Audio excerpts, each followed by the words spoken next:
Hey, what's up guys? It's your boy Brandon here, and if you've been paying attention to the About section for our YouTube channel, Franciosi and Friends Production has hit 5,000 views across all of its videos.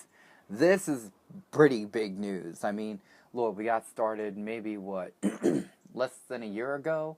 Well, I mean, the channel's been around since 2014. It's really 3 years old but we didn't start filming until last April. And it all started right here on this porch, just last April. So I figured to commemorate this sort of thing, I may as well go through a little bit of FAQ for all questions. I was going to do a Q&A, but no one sent in questions.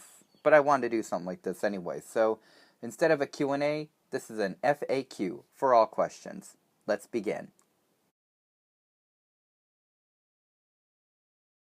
So essentially the YouTube channel got started like this. It was July 2014 and I was battling with a friend in Pokemon X and Y.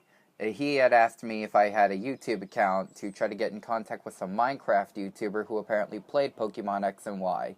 He wanted me to try to get a battle going between the three of us. So he told me to try to get in contact with him. So I created a Google account, tried to create a YouTube account, but I encountered some issues along the way.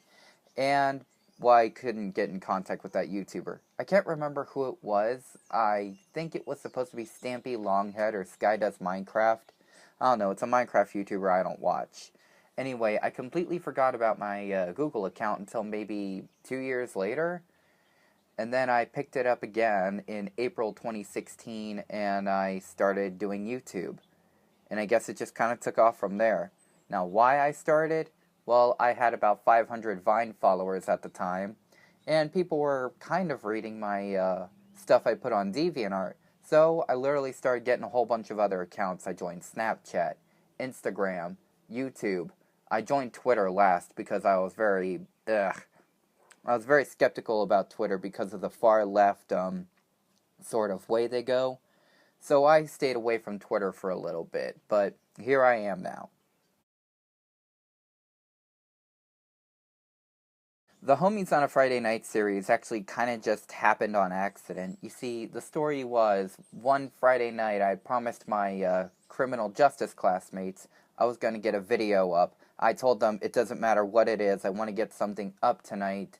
Even if I was reading from the book of Genesis, I literally said that. So I had the idea originally. It was going to be one of two things. One, it was going to be a voice skit where E.T.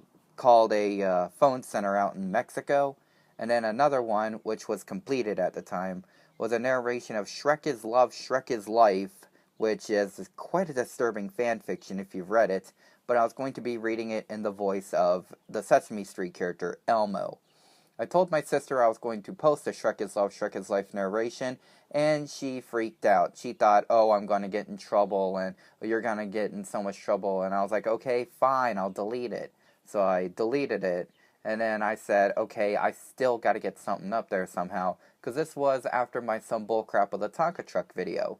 I had to match that. I mean, my classmates said they really enjoyed that, so I wanted to do something else that they really enjoy. And then my sister and cousin, Connor, were playing Super Mario World on the Super Nintendo, and Gina was starting to get angry at the game. So I was like, oh wait, people will watch this, maybe. So I started filming, but I have it in portrait mode, like it's World Star Hip Hop. And then I stopped filming that, and then I just started filming what's going on there. And that's pretty much how Homies on a Friday Night went the first time. And then I guess it just kind of took off from there, and I was like, okay, the first one was kind of fun. I could probably make a series out of this. The Retro Underground is the sponsor for our Homies on a Friday Night series. Here's how this story kind of goes. It was the beginning, we were about to film the 4th episode that night, and I had gotten in contact with a friend of mine who was dating a guy who co-owns the Retro Underground, which is a classic video game shop out in southern Cumberland, Maryland, where I reside. And she had actually talked to her boyfriend, who was the guy, and he said that he would like to maybe sponsor my my show. And I'm like, really? That'd be awesome. So, it was actually, I shout them out, and I've been glad to shout them out every episode.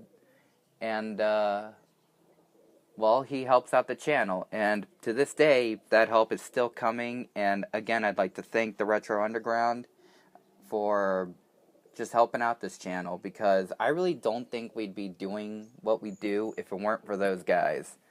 So, thank you guys again for that.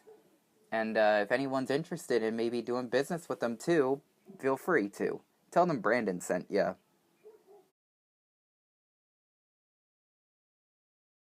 Nah, I don't really do roast sessions anymore. I mean, don't get me wrong, they were a lot of fun to do, but they were offending somebody who I know personally. I'm not gonna say who it was, but she didn't really like it. And originally, after the second roast session, I was thinking about maybe doing a third one, but with cartoon characters instead of real people, which was what was kind of offending this person. They said that I was literally just pulling these people off of like uglypeople.se, which is a site that posts pictures of like, you know what I'm talking about. You've seen uglypeople.se, so I guess I don't really need to explain it, but I had to stop the roast sessions because, well, I got bored of it, I guess. I mean, yeah, they were fun to make, but then again, I also had realized that I was taking a turn that was kind of like Leafy and Rice Gum, and I don't really want to go down that road. I mean, if anything, I want to be my own YouTuber, like, just do my own kind of content, and definitely get, like, my family and friends on board with this, which leads me into my next question. So, my earlier sort of viewers should know this, that originally the channel was named after me, Brandon Franciosi. But then I looked back at it sometime in, I think, like September or October, and realized, wait a minute, Brandon, this isn't just you doing this, alright? I mean, your sister, your brother, your cousin, and heck, even some of your friends have helped out with this channel, so you taking all the credit is kind of wrong. So I decided to myself, I'm going to kind of make it a new beginning. Instead of making a channel mainly about me, I decided to make the channel mainly about something that I really love doing, and that was being with my friends and doing skit comedy and doing voices and maybe even uploading a couple tunes I put together in GarageBand. Hence, I changed the name from Brandon Franciosi to Franciosi and Friends Productions. So, some of my early influences would be Foxifier, who some people may remember as Power Metal Fox 73, and his YouTube poop, Terry Crews Celebrates Hump Day. He doesn't do YouTube poop anymore, but he does like sort of rants and gameplays and just similar stuff to kind of what I do, but he's on a much bigger scale than me by like, what, maybe 200 subscribers? So he's one of them. Super Mario Logan is another one of my influences behind like my skit comedy and even some of my characters. Like for example, Frankie Florida, the voice of him was kind of influenced by the Brooklyn guy, which is a puppet with a Brooklyn accent. Uh, that one was always my favorite character that was in the Super Mario Logan lineup. Some of my other influences would include D-Sigs, who is probably most known for his Angry Black Man series, hence why I do the Irate Italian parodies. The Black Hokage, who does the gameplays, he's a member of the Gaming Illuminati, and he does the Shit I Don't Like series, which kind of influenced my Don't You Hate It When series. I've considered maybe even doing like a sort of a list sort of series, like a countdown thing, kind of like The Richest, but I don't think I'll do that. I mean, I've experimented with so much stuff right about now, from the emergency alert system to rap to just, I think I've been all over the place, and I think I just need to find a spot and stick there. But, I mean, you gotta find what you're good at, am I right? Absolutely, absolutely. I'm open to doing like collaborations and having people appear in some of my videos. In fact, I'd love that. I'm working on writings actually, like sort of sitcoms, I guess, maybe. And I'm wondering if I could maybe get like a few of my friends to do that, maybe sometime this summer. And again, it all just depends on my schedule, because I'm currently in college, looking for a job, because contrary to popular belief, I do not want to do YouTube as a career. I look at this more as a hobby. I'm actually looking for a job. I don't want to be doing YouTube as my job. But yeah, I'd love to do work with another YouTuber sometime. In fact, I'd love to do work with some of my friends sometimes. My personal favorite platform I was on for videos, it probably has to be Vine. You see, Vine was probably the best time of my life. I mean, I started there when I was maybe 16 years old, so of course I was around there the longest thus far. It shut down recently, and, well, just this past month, so I had to give that up. I deleted Vine completely because I didn't even want to try Vine camera. I could just work with that with iMovie and Instagram, so I just chose to get rid of Vine completely. But, I mean, with Vine, I actually had done a lot there. I mean, I did some dank memes, actually. That's kind of when I started taking off, is when I started memeing really hard. YouTube, so far, it's just cruising. I'm doing pretty good, but I'm not doing, like, the best. But then again, just go to leisurely pace. It's fine. Some of the inside jokes for Homies on a Friday Night. I could explain some of them briefly. Connor's mixtape was a joke that got started originally with me and Connor. We were standing outside of school and I had mentioned something about fire. And then he said, "Speaking of fire, my mixtape just dropped." And it was just so random and so unexpected. I was rolling because I didn't expect Connor to be into rap at all. In fact, he's really not. So it just became a running joke from then on.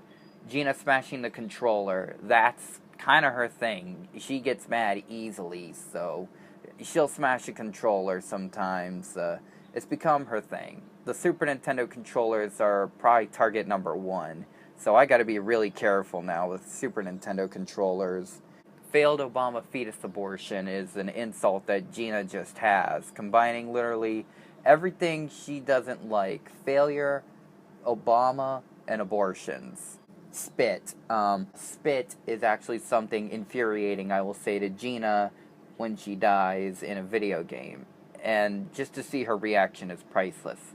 Thrown out the crib is a new inside joke we kind of have now.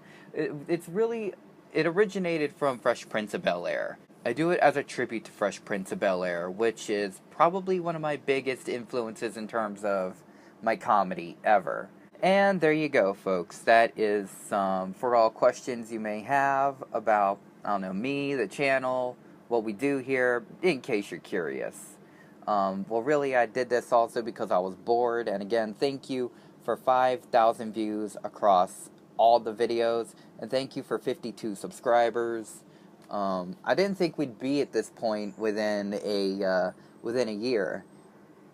So, I'm going to get this video uploaded, and again, I want to give a big shout out to my influence I had previously mentioned here. I want to thank my family and friends for helping this channel grow, and I want to thank you guys for subscribing, and I'll see you around.